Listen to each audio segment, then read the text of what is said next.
So it's my pleasure to introduce our Shabbat Voices speaker for the morning, Aaron Posner. Aaron Posner is a theater director, playwright, teacher, and former artistic director of 2 major regional theaters, and a tenured professor in the Department of Performing Arts at American University. I've seen a lot of Aaron's plays.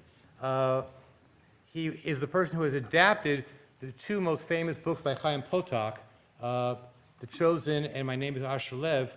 He's the one who adapted it for the stage, which have been performed literally all over the world. And he's gone on to do more work with other famous writers like Chekhov and Shakespeare and the like. The way we're structuring the presentations is that this first presentation that will happen this morning during the service is what he's calling reverent adaptation. And at the 1 o'clock session that we do after the Oneg, there we go, it's much better. The 1 o'clock session is irreverent adaptation because he's taken some liberties with people like Chekhov and Shakespeare and the like. But what struck me is so much, as I was thinking about this Shabbat, when we started Shabbat Voices 3 years ago, the idea was to have teachers, activists, and artists. And I thought the artist piece was the most important piece. And it really hit me like a ton of bricks a couple times when we found artists here, because the work of artists, such as yourself, Aaron, is not unlike the work of our tradition, that we continue to retell our story, but in different ways. And the choices we make about the way we retell our story, just the way I tried to retell the story about what God might be in my Devar Torah today, says so much about who we are and where we want to be going. And so hearing it from an artist like yourself in this presentation, we're so eager to hear your presentation. Thanks for being with us, Aaron Posner.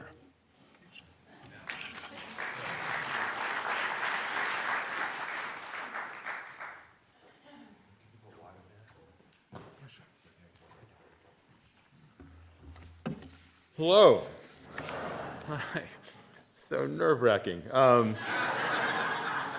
Thank you for having me here. I'm never sure as a theater artist talking to non-theater artists what actually people will be interested in. So I've written things down. I'm used to usually speaking just extemporaneously about plays, but I'm going to read a speech today.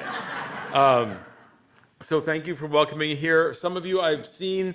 I came here to check out the audience a few months ago, and you've maybe seen me lurking at the back for the last couple of months because I like it here, and I've really appreciated the warm welcome. And I'm pleased to be here today. As I'm talking to you here today, we're clearly living in both a very similar and a radically different time than the one we were living in 6 months ago when I was invited to speak to you today on the Ides of March. For those of you who are familiar with the Ides of March, as made famous by Shakespeare in Julius Caesar, don't stress it too much. I think we're okay. For those of you who are more familiar with it, maybe those people didn't come here today, I don't know. I was initially very honored to be asked to speak here, and then honored more pretty quickly into deeply intimidated, as I've been here to hear your last 2 speakers. Both incredibly impressive individuals with remarkable accomplishments that have true impact on the world around them, whereas I am a professional pretender, a worker in the world of make-believe. As you know, I'm a playwright, an adapter of literature in particular, and I do think it's very interesting what you're saying about the way that adaptation does speak to the world in a variety of ways, and that not only acts of imagination, but reimagination are very important. So I think you get what a playwright is, right? I write down stories, mostly in dialogue, and I share them. But in my particular case as an adapter, like Shakespeare, I like comparing myself to Shakespeare, I mostly steal other people's stories. I insert my own unsolicited opinions, my personal traumas, and hopefully some pertinent and or pithy comments about the current times, and then I try my best to pass them off as original, or at least original-ish. I've now been adapting literature for nearly 40 years, and for the first about 25 years of that time, I was doing, as the rabbi said, my reverent adaptations. These were adaptations where I was serving the originating author, where I was being true to the source material with the goal that if the author were there with me in the room, as sometimes they were, they would be proud of the work they saw.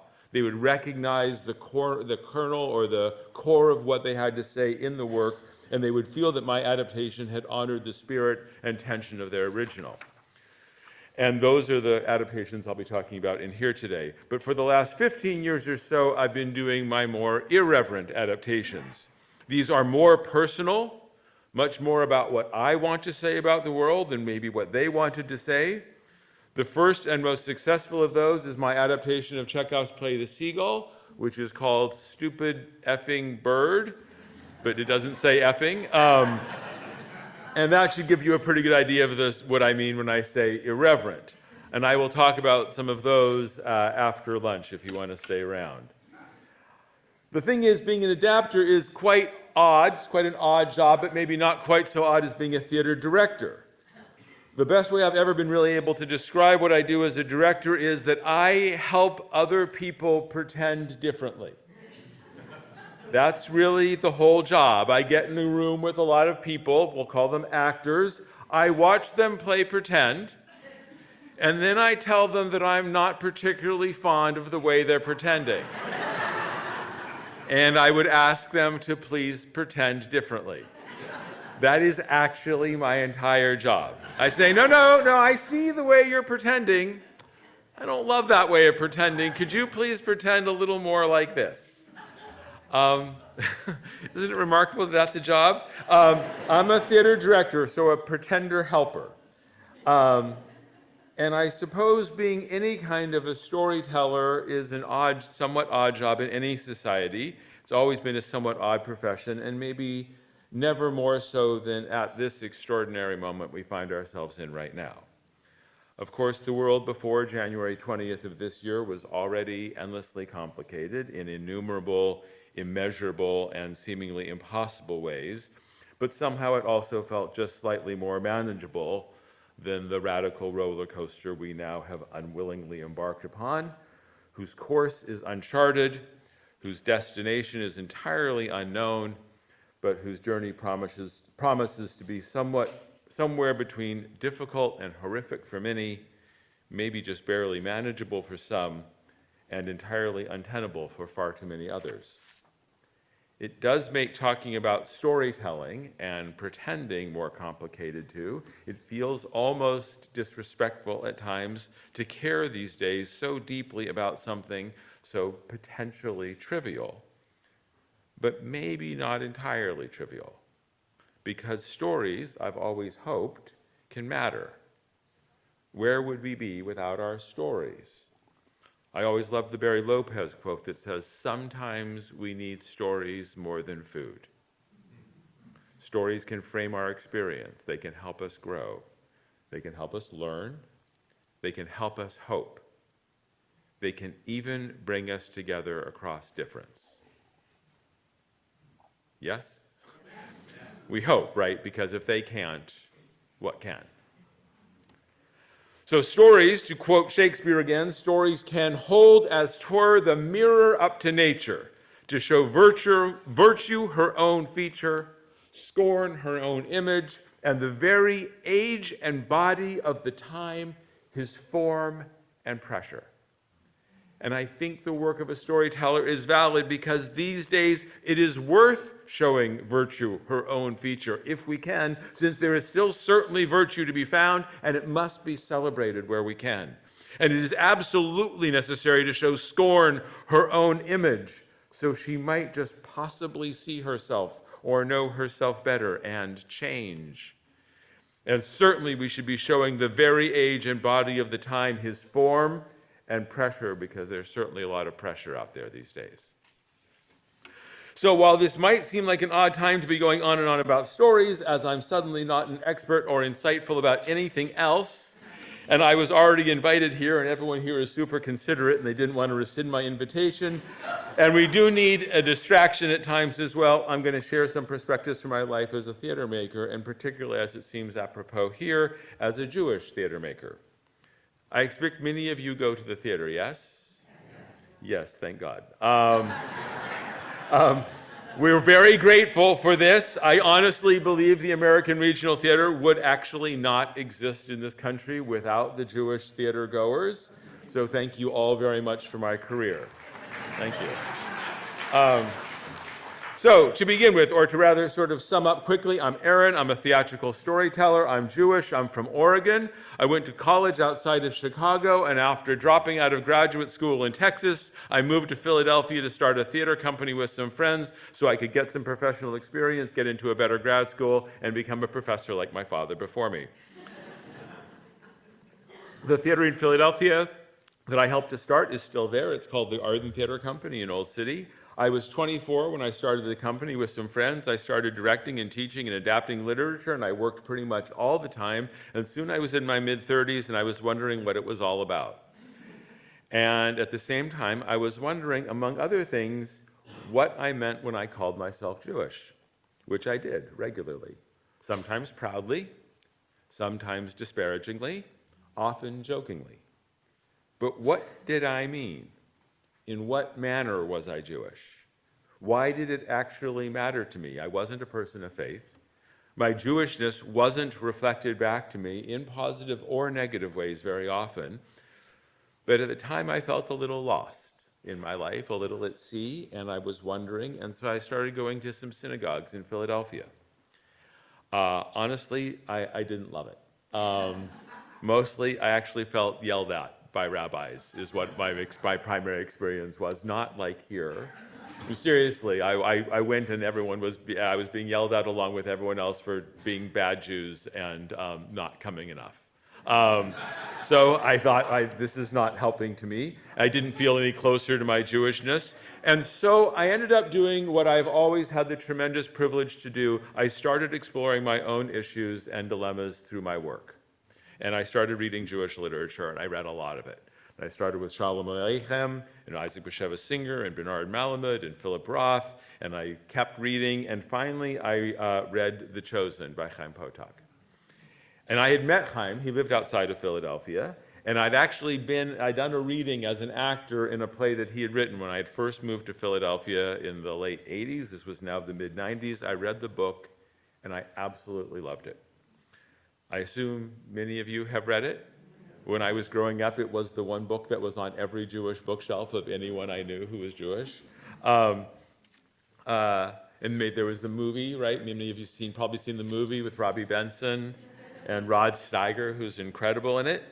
It's a very simple, beautiful story of friendship, of coming of age, and of the complicated relationship between fathers and sons. Anyone here have a complicated relationship with a father or a son or a child of any kind? And it felt wonderfully, radiantly Jewish in ways I didn't entirely understand, but it seemed like a perfect place to begin. It felt like a story that I just got, like a story that I wanted to tell. And most importantly, it was a story that that it was, to use a word that Chaim uses very often and that has also become a central part of my own personal lexicon, it felt like a story that was entirely worthwhile. So I went to Chaim and I asked for permission to put that story on stage. And fortunately for me, he had dabbled in playwriting himself, and he knew it was hard. And his plays, to be very honest, had not gone terrifically well. And so while he's a truly exceptional novelist, he was actually still the amateur playwright, and he was willing to let me take the lead on the adaptation. And we got to work on it together, and it was a total joy, and I can talk about that later.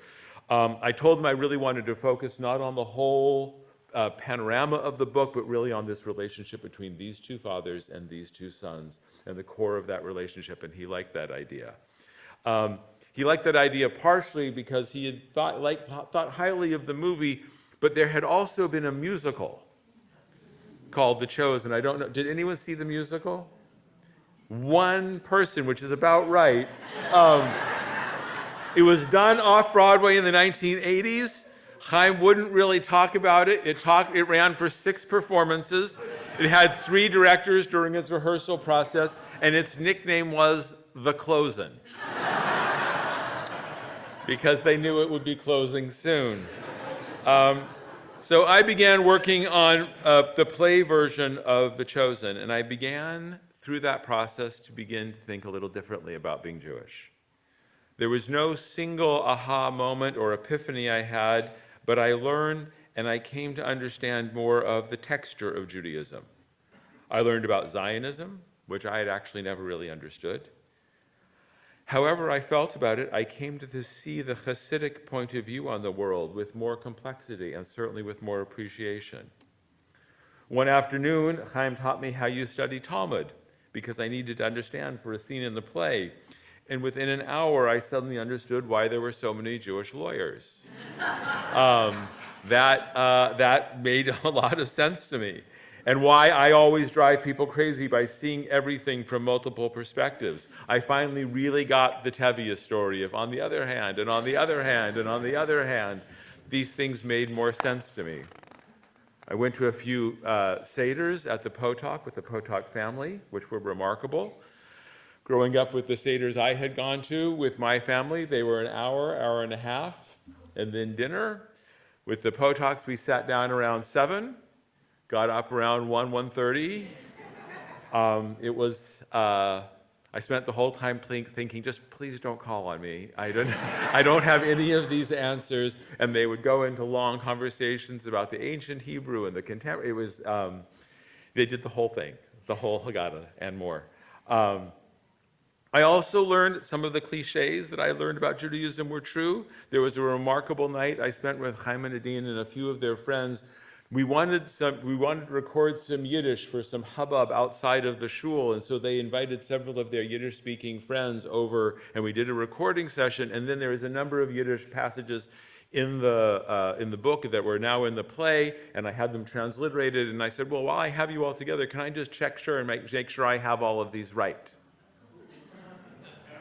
There were 6 or 7 people there. There were 9 or 10 opinions in the room. It took several hours of discussion and discovering that just because you lived on this street doesn't mean that it was said or dealt with the same way on the next street over in Brooklyn at this time, at this place. So that was interesting to me. This was continued when Chaim died in 2002, in about 2004, the Chosen started getting done after I did the original production at the Art in Philadelphia. Actually, the first production outside of Philadelphia was in DC. The R.A. Roth at Theater J did me a big favor. He did it here, and then he went to a meeting of Jewish theaters and said, everyone should do Aaron Posner's The Chosen. And the next thing I knew, it was getting done around the country. But there was a major production done at the Coconut Grove Playhouse in Miami and the Paper Mill Playhouse in New Jersey, starring Theodore Bickel. And so I went to the beginning of the rehearsals with Theodore Bickel. We had a nice little chat, and at the first break, he said, come talk to me. And I said, sure. And he said, well, the Yiddish that's in the play. And I said, yeah, I went over it all with Chaim and Adina Protok, several of their friends. He was like, very interesting. It's all wrong. And I went, well, okay. And he did, and for that production, he did it the way he was sure was right. Because he was Theodore Bickel, and I wasn't going to argue. The Chosen ended up being a very meaningful experience for me. It taught me a lot about myself. It taught me about traditional Jewish values and how many I had inherited of them wholesale. I looked at the legacy of fathers and sons and what is passed down intentionally and what is passed down unintentionally, and I grew a lot from that. It also led me to My Name is Asher Lev, another of Chaim's wonderful books. While I was working on The Chosen, people kept saying, I love The Chosen, but have you read My Name is Asher Lev? I had a conversation with an actor I met at one of the auditions for The Chosen who started telling me he had grown up in the South in a small community, one of the few Jews, and he said, then My Name is Asher Lev literally saved my life. And there was something about that that struck me, and I read it. And it's Chaim's most autobiographical, sort of not literally, but emotionally autobiographical book. It's about a young Hasidic boy who's a genius painter who has to draw and paint. It's not his choice. His father and his community find it nonsense, Narishkeit.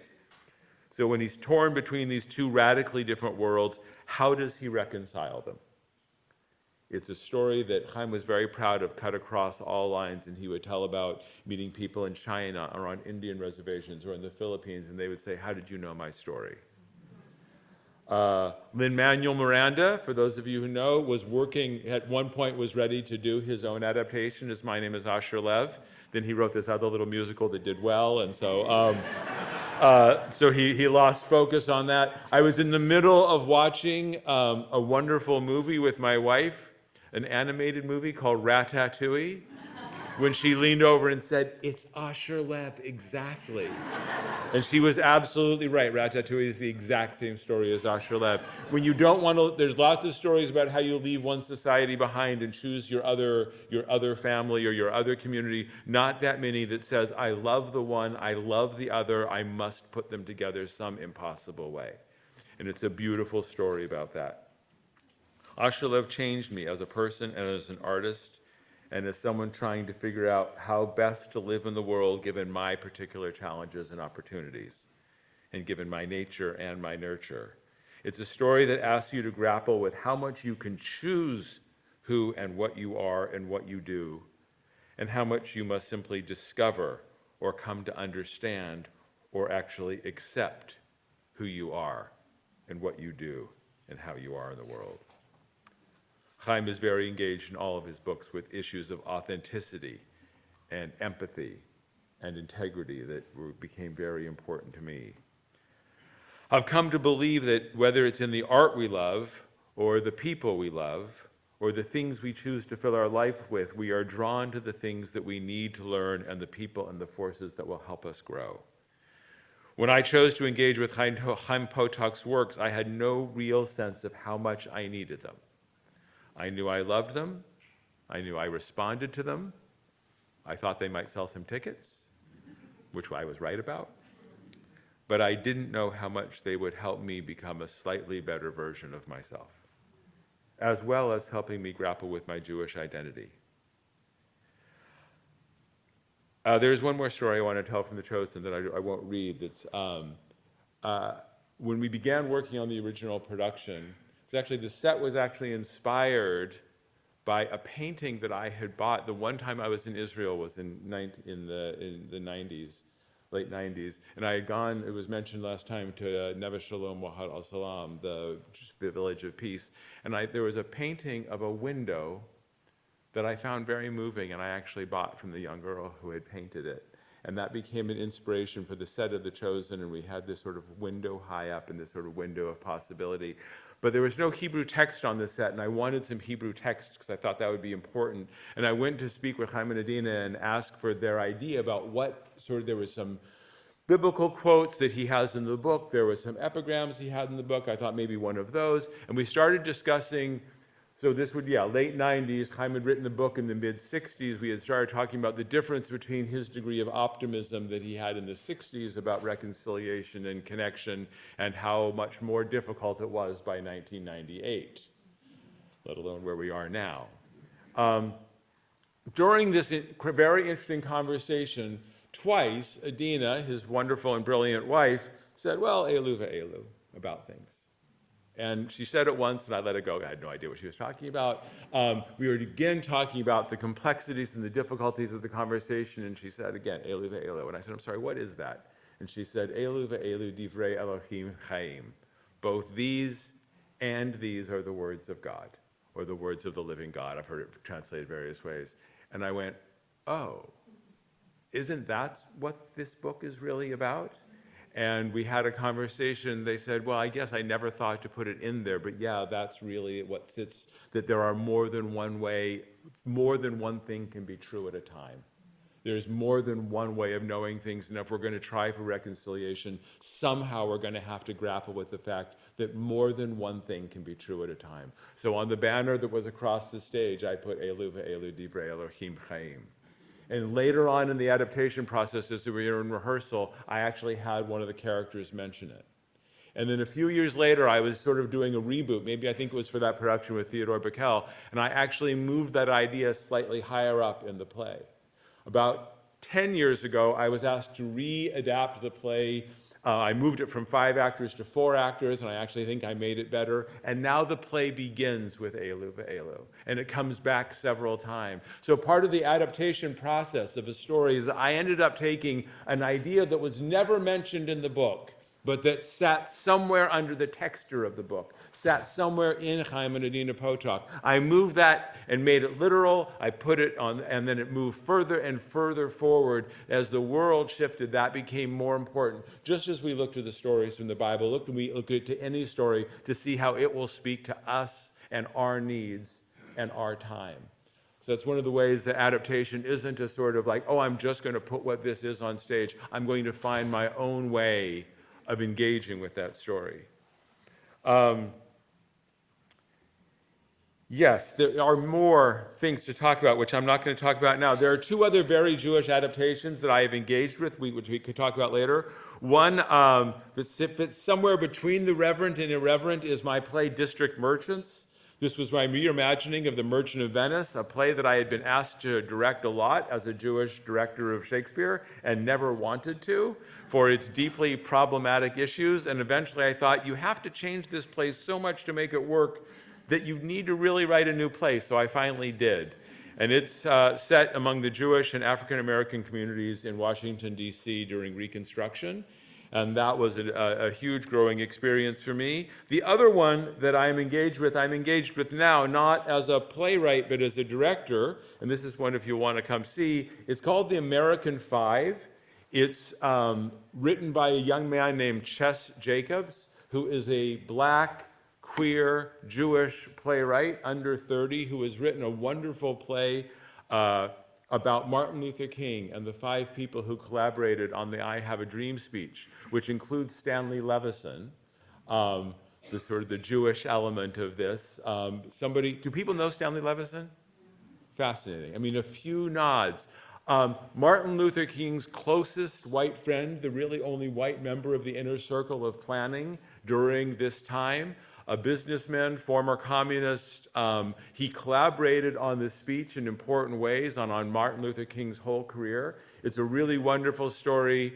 Ches has written a beautiful play that we're still working on that's going to be at Ford's Theater this fall, so in September and October. It's been a wonderful chance to collaborate on that side. It was reading Nathan Lerner and Cornel West's Blacks and Jews that had led me to write District Merchants in the first place. So having another chance to engage with that story, with those stories, is really interesting.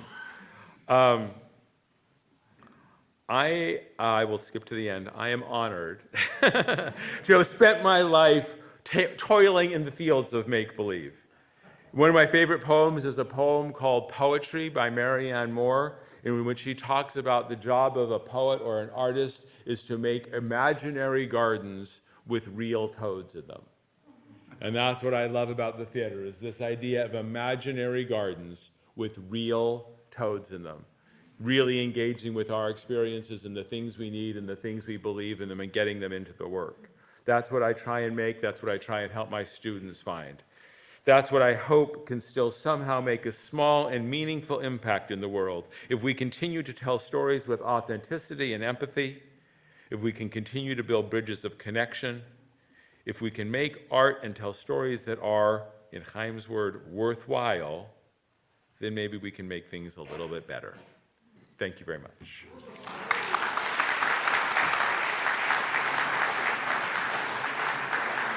It's about 20 minutes? Okay, good, thanks. So Aaron, I know how anxious you were about coming here, having heard some of the past speakers, but absolutely brilliant. And although you introduce yourself as the great pretender, to paraphrase Billy Joel, you are an original, a real original, and you shared a lot of yourself here today. Thank you for that. Thank you. I'll give you one thing because you mentioned, we're going to take some questions in a moment, so think of a few questions.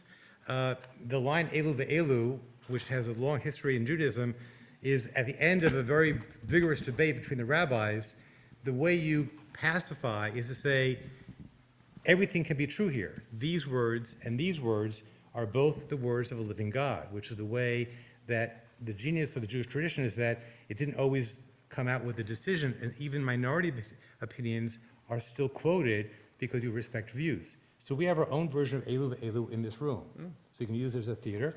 So some people know this, but not everyone. There are 3 Hebrew sayings without vowels, without on the beams, and they were intended to make the exact same point. That says Al Shlosha Devarim Ha'olam Amei, which means on three things does the world stand? But there are actually two answers in the Mishnah to that question. And one answer is on that wall, on that beam, one answer on that beam. On that wall, this one's a little bit more famous, people know, Al HaTorah, Al HaAvodah, Al Gimil Chasadim. The three pillars on which the world stands are Torah, Jewish learning, Avodah, service to God, and Gimil Chasadim on acts of loving kindness. That's the better known one. There's a song about it, that's why we know it. But the other Mishnah, which is equally true, is the world stands on these three things, Al Hadin, on justice, Al HaEmet, on truth, V'al HaShalom, and on peace. Elu v'elu, words of the living God. It became so important in our household that my wife actually got me a bib when my daughter was born that actually said la la luva la la la luva because she could never quite remember the Hebrew, so that's what we would say. So the shorthand in our house was la la luva la la la luva, and we knew what that meant.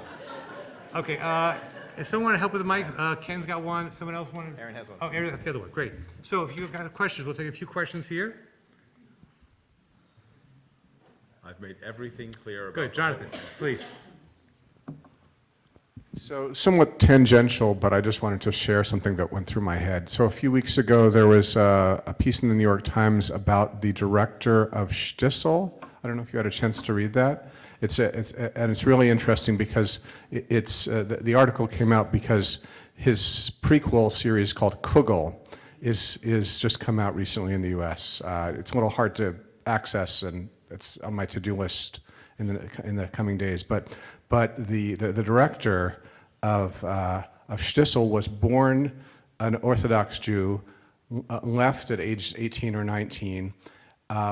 For those of you who've seen Shtisel, you have to read the article because he explains about his experience leaving traditional Judaism and going to hang out with some non-traditional Jews. And there's a woman who is a key factor in this. And if you read that and then go watch Shtisel again, you'll see what Shtisel is really about. And anyhow, I just commend that to you, and it just ties into the theme. So thank you for that opportunity. Okay. Good, Dan. And then Carol. Thanks for being here. I hope you come back in whatever capacity. I'm curious. I'm curious about what you think it takes to get people to Elu ve'elu, because I agree with you that it's what we need, but it seems that it's not always that available, especially in our political discourse. Yeah. Did you hear you can hear? Yeah, great, of course. I suppose the core, there's a wonderful theater in San Francisco, the San Francisco Playhouse, and I've just been there a couple times. They did one of my plays. But they call, what's over the door there and on all their advertising, they call it an empathy gymnasium. And the idea of theater as an empathy gymnasium, I love. There was just recently the horrific quote from Elon Musk talking about the problem with the world is too much empathy. And that this is, I mean, literally, which is just about as dark as it gets. But that you know, the theory says if we can actually see each other, if we know the pain that other people walk around with, if we could actually empathize fully with others, we wouldn't have any capacity to do violence to each other. We wouldn't be able to prioritize our needs over the others. And we also know that empathy, while incredibly important, is not easy and doesn't necessarily come natural given a lot of the other instincts we have as human beings. Tribalism and all sorts of things that pull us apart. And that genuine empathy is something that isn't automatically given and that needs to be practiced. So, you know, all the work that I've done both as a director and as a playwright are all stories pointing towards hope. I want to do things that will engender empathy and that will point in some, even if you're going to go into darkness, which I totally believe in, even in the hardest stories, you want to be pointing somehow towards the possibility for greater empathy, greater understanding, and therefore greater hope. Carol? Thank you so much, Aaron. You had me laughing and good. forgetting the world for Good. for a little time. I just wanted to say, since you like it so much here, we hope that you will come more regularly and even join. Oh, thank you.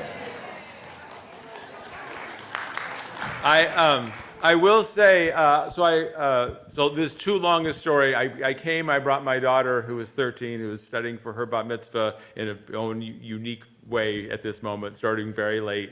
I brought her here, and she enjoyed it here very much. But I will tell you that my returning of my own free will to a Saturday morning service here is something I have never done in my entire life since I was bar mitzvahed. Which does have something to do with the spirit of this congregation, and also at a place where I am in my life. But the feeling of being with a lot of people who are engaged also in figuring out in big and complicated ways the difficult times does feel helpful and good right now. So thank you very much. Okay, we'll take Laura and Ellen, okay? So as you were talking and mentioning the art and theater, I realized I saw The Chosen at the Art and Theater with my mother. I was living in Boston, and I came down to visit her, and she's like, I got these tickets. And she loved theater, and she lived in the burbs at the time, but moved into Center City, which she loved. And it was such a wonderful experience, both the play and to be there with her. And this isn't a question, it's more a comment. I'm sharing how not only the content of what you do, but the experiences you provide for families and people together, it's lifelong. And I forgot about that. So now you brought that back to me. And nice. She hasn't been around for 5 years, so it's a great memory for me. And it's also, I love coming of age stories. That's my favorite. So, it just all came together for me as you were That's speaking. very nice. So I wanted to share that. Many, many, many years ago, I was leaving a production at the Arden, and I was much younger, and a much older gentleman grabbed my arm and said, "Thank you very much for this production." And as I started, well, you're so welcome, and I started going, and he grabbed my arm harder, and he held on, and he sort of pulled me close, and he said, "Your productions are like medicine to me." And it was obviously it's a long time ago, and the moment has stayed. Obviously I do believe that they can do some good. I do believe that somehow gathering for stories together. I do know that people have told me many times, and this is sort of the interesting thing about being an adapter. They will tell me that they saw The Chosen, they saw Asher Lev, and they will say, that was brilliant. And I will often say something like, I know, it really was. But I am not talking about myself. Like an adapter is more like a midwife, right? Or a cabinet maker. Like I do believe I built excellent cabinets to help hold Chaim's story. What makes The Chosen and Asher Lev brilliant, which I think they are, is the incredible stories that he was telling and how deep they came from him and how much truth he was telling about his own life and his own experience. So I'm glad that reached you. And when we did Asher Lev, quite often there would be 5 to 15 people as the audience left that couldn't get up. Because for those people that had been, whether it was because they were gay and had grown up in a straight household, or they were conservative and they'd grown up in a hippie household, or they were in any way, their family of origin was not their spiritual or emotional or their true family, and that that they had either tried or failed to reconcile those worlds. For those people, that story it goes extremely deep. Laura, thanks for that memory. Last question, Ellen, please. Actually, 2 quick things and a question. Building on what Carol said about welcoming you, I would like to suggest. Oh, can't you hear me? Hear you now. Can you hear me now? Okay. I'd like to build on what Carol said. Inviting you, I'd like to ask you if you'll invite us as a group to the opening night or the week of the play in fall. Sure. We'll put our engagement team on that and we'll anticipate instead of doing it. No, at the no, last that's minute. good. I can't comp you anyway. It's not my theater.